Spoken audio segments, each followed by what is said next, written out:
ക്രിസ്തുവിൽ പ്രിയപ്പെട്ടവരെ,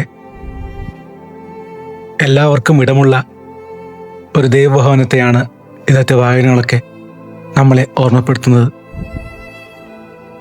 ചിതറിക്കപ്പെട്ടുപോയ ജനങ്ങളെ ഒരുമിച്ച് കൂട്ടുന്ന ദൈവത്തിൻ്റെ വലിയ കരുതലിനെയാണ് യെശയ്യാ പ്രവാചകൻ പങ്കുവയ്ക്കുക.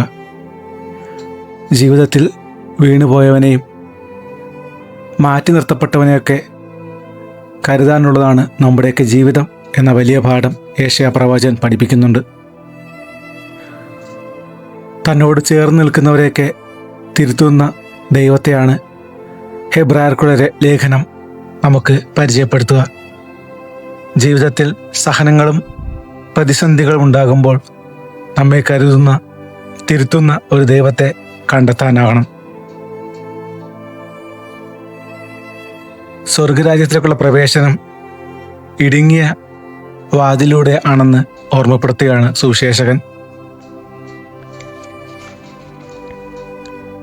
ലോകത്തിൻ്റെ കണ്ണിലെ വലിയ സുന്ദരമായ പാതകൾ ഒഴിവാക്കി ദേവരാജ്യത്തിന് വേണ്ടിയുള്ള ഇടുങ്ങിയതും വേദന നിറഞ്ഞതുമായ വഴികൾ തിരഞ്ഞെടുക്കാനുള്ള ഓർമ്മപ്പെടുത്തലുണ്ട് സുവിശേഷത്തിൽ.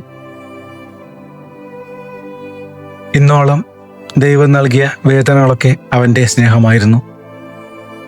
നമ്മുടെ ജീവിതത്തിൽ ഇടുങ്ങിയ വാതിലുകളൊക്കെ തിരഞ്ഞെടുക്കാം. കാരണം അതിലൂടെയാണ് സ്വർഗരാജ്യം സാധ്യമാകുന്നത്. ആമേൻ.